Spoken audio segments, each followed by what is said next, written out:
is be a dream team or a disaster? It'd be a dream team for a million or a myriad of reasons. Honestly, like from a fan, let's start with the fan perspective here. What we recall from the Olympics was basketball beauty, was poetry on the floor, was LeBron James getting the ball to Stephen Curry right in the pocket before he could even realize that the ball was coming to him to shoot, to come off the screen and nail those threes.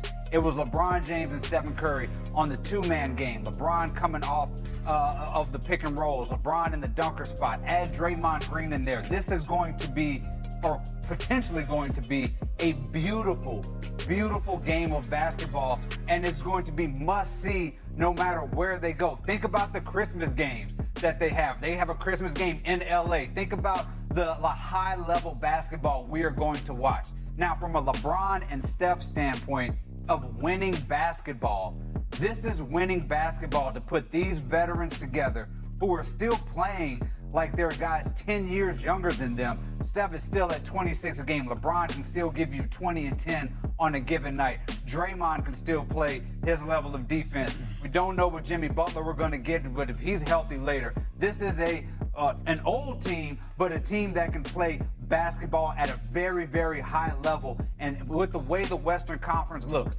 it is very top heavy. San Antonio, OKC, these guys are playing, can make it to April, make it to May.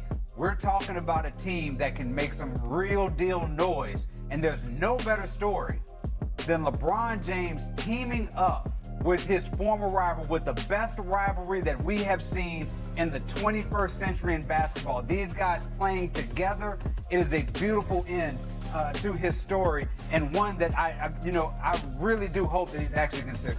Well, Vinny's over here making faces, but first, Wendy, how do you feel about this potential basketball brotherhood coming together? I don't know if there's no better story. I think I could think of a couple of better stories, but it's a great story. Now, when you say dream team, do you mean incredible thing for the fans that they never could have thought of, that they would have to dream about, that Steph and LeBron would play together? Or do you mean like the 1992 Olympic team?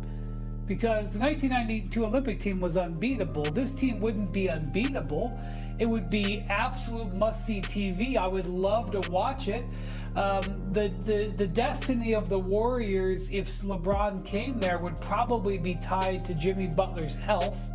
And we would not know that until mid-season or later. If Jimmy Butler came back and was himself, yes, I agree with David that that's a formidable team. I don't think that they're a favorite or anything in the West, but I would love to see it. But it's not going to be a disaster either. Of course not. There's no chance of it being a disaster. It would be wonderful to see. They're not going to be in last place or anything like that. So I know it's not a hot take, but I don't think it's a dream team or a disaster. I think it's something very enjoyable to work your way through the doldrums of a regular season while we wait for the best teams to play in the postseason. That's the thing that gets me. Unlike my good friend Nino Beige over here, I'm not going to speak hyperbolically. I'm going to speak realistically. From the standpoint of getting through an 82-game season, and you're looking at LeBron at his age and Steph at his age, like it can be like a rolling sort of circus show. If you pull up to an arena, you may wind up getting a win. On some nights, they're going to look 10 years younger, but they're not 10 years younger. They're 10 years older. And this is a game that is made for young legs. I agree, it's going to be entertaining. It's going to look fun the way that those two guys can play off of each other. Their collective basketball IQ. You add Draymond Green to that. You add Jimmy Butler's IQ to that. You add even the coaching genius of Steve Kerr to that. But what we have seen throughout the course of the last few years is that youth is served and that stamina wins the day. And you have to have stamina to get through the 82-game season and to get through the playoffs. Old teams run out of gas really, really early. Old teams sound like a really good idea on a bunch of different levels. And although these guys are bucking history don't mean you're going to be a champion. And I'm with you. We're going to plant our flag if they go there. We will plant our flag. NBA Today will be there. First Take may be in San Francisco. We're going to have a lot of fun to get through 82 game season, to get through All-Star weekend. On some nights, Steph can look as great as he ever looked. And then reality will hit in May, because nobody would expect them to get through San Antonio and or Oklahoma City and or Minnesota, depending on what they look like. They want to give themselves a chance in the second round of the playoffs against a quality opponent. That's probably where the ride ends, but it'll be a fun ride while it lasts. It just came to me.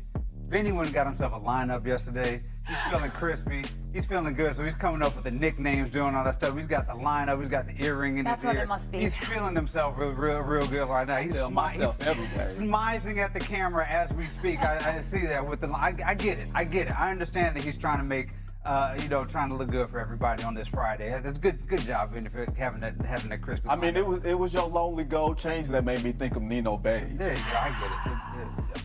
But anyway, sorry.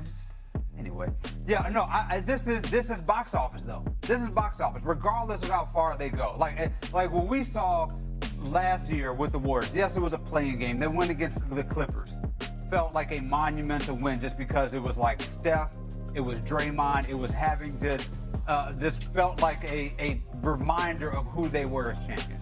For the entire season, no matter how long this lasts, no matter how long they go, it is going to feel like reminders of their greatness. We're going to be reminded of what high-level basketball is. We're going to be reminded of the fact that in 2016 they had the most epic NBA Finals that we may have ever seen. Like this is what we're dealing with here with these two guys and with Draymond in the mix. The story there is just absolutely incredible. And the basketball, the level of basketball. Like I know we could talk about the NBA as youth, but also there's victory in experience. Experience can get you far. Now, they are very, very experienced, but experience can get you far, and it can eke out some of these wins and maybe exceed some of these expectations along the way. Let me find a way to split the baby here. For it to be a success does not mean they have to get to the NBA Finals. Like, we have defined success in the NBA as if either you win a title or everything else is a failure. I don't like that. The fact that they can entertain us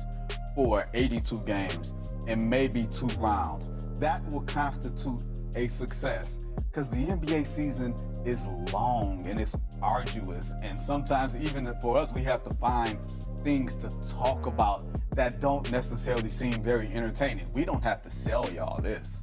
Y'all can see this on any given night and feel like you are watching something historic. You can keep it in perspective and understand that this is not something that's going to be sustainable for May and June, but it doesn't make it a wasteful experience. It makes it an entertaining experience, and that's where I think we can leave it and not go overboard with it. That's all. And this is what I think is the real choice that is at LeBron's feet here, because he's got to sift through which he prefers. Does he want to have an amazing season where he plays with somebody he never thought he'd play with before, Giannis or Jokic or Curry, or does he want to go to a place where he thinks he can actually get a 5th ring? Well, it depends on how you define happiness. You define happiness differently to different people on different days. So that's one of the many reasons why this free agency is truly unique. Beautifully said, Wendy. Now it is time for a quick take. New Celtics.